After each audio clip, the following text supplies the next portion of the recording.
All right, today we're going to have a brief discussion of Italian unification, and we're going to talk just for a few minutes about Italian unification. Tomorrow we'll talk about German unification, or you will watch a video tomorrow night on German unification. So first of all, Napoleon, as in Napoleon Bonaparte, really heavily influenced French unification, because when he had conquered the European continent and had the French Empire, he had essentially unified Italy into two separate countries.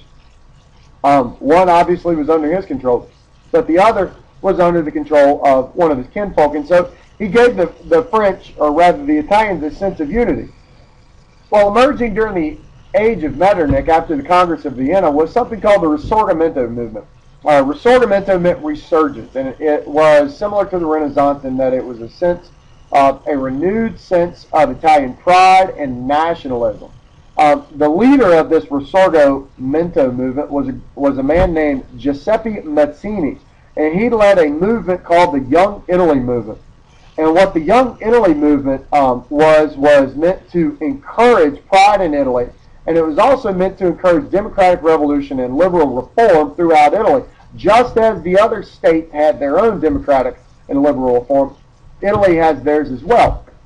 And just like in many other countries or regions, empires in the 1800s, in 1848, Italy had its own democratic and unitary nationalistic movement. So these movements, these revolutions were thwarted just like in the rest of Europe as well. Well, several years later, there comes along a guy named Count Camillo de Cavour.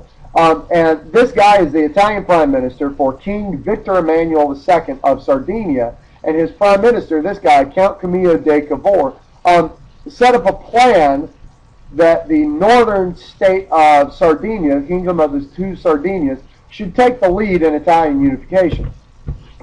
And so they hatch a plan. And basically what they do is they provoke a war with Austria. The Austro-Hungarian Empire was the dominant empire in central southern Europe at the time, controlling much of northern Italy.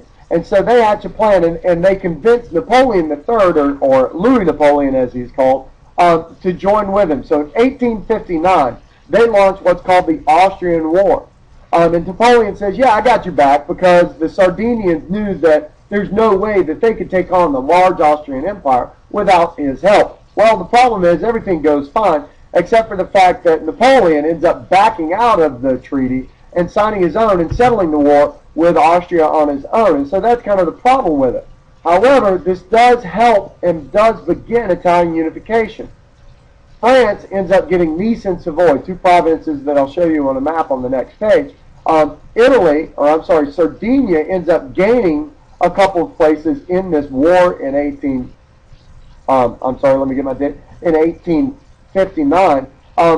Several regions joined them. Lombardy is among them, had been under Austrian control. So they get one piece, but the Austrians still aren't kicked out of northern Italy. But it does sort of spark more nationalistic feeling. Moving right along, we see here Lombardy is ceded to the Kingdom of Sicily. Nice is here in Savoy. Those are areas that are lost to France in the war with Austria.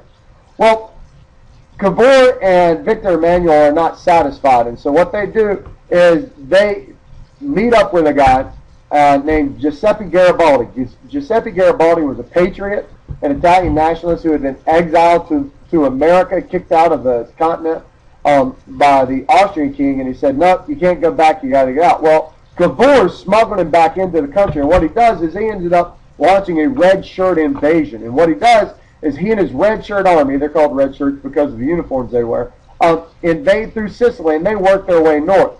So Cavour is working diplomatically in the north. Garibaldi is working his way from the south. And so he begins to gain support. Now, Garibaldi was a little bit worried about Cavour. And because Cavour was worried about Garibaldi. Cavour was worried about Garibaldi because he was so popular and the people loved him. And Garibaldi, having lived in the United States, was very democratic and believed firmly in the democratic process and that there should be more liberal reform than Cavour was willing to have put forth in Italy. Garibaldi wanted to set up a parliamentary form of government with a prime minister and elected president similar to what we have. Cavour wanted none of that. He wanted a constitutional monarchy. So to appease Garibaldi, what he did was he appointed him governor of these areas in southern Sicily. So he made him happy by giving him some control in southern Sicily. Well, as time went on, King Victor Emmanuel II was crowned King of Italy on March 17, 1861. Now, these areas aren't completely under his control. What we notice here is that throughout the 1860s, okay, these parts are unified, and it happens very quickly. But Venetia, which belongs to Austria, and the Papal States right here don't quite move along. Well, the Prussians help them out. And just a few years later, in 1866, the Austro-Prussian War, which we'll talk about in a little bit tomorrow, the Austro-Prussian War ends up in the defeat of Austria, and so Austria cedes or gives Venetia to them, to Italy, the new Italian state as well.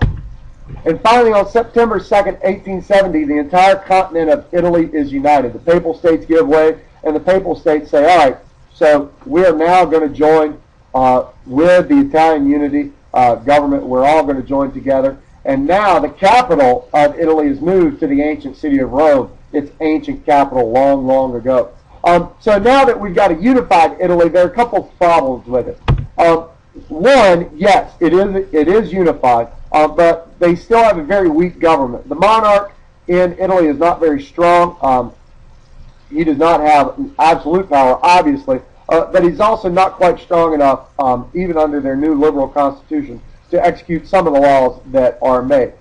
Two, the Pope and the Catholic Church itself is still pretty hostile and not very friendly to the new unified government. After all, it was a liberal, non-religious movement that started this. The Pope would have preferred, obviously, to have been the leader of Italian unification, but they were not, and the Catholic Church was not the leader. So there was a little bit of resentment toward that, and so the Church was not completely open to this change. And lastly, but not leastly, the third change was there was a poor economy. Italy, especially in the south, was not very strong economically, and so that was the third and final problem with Italian unification.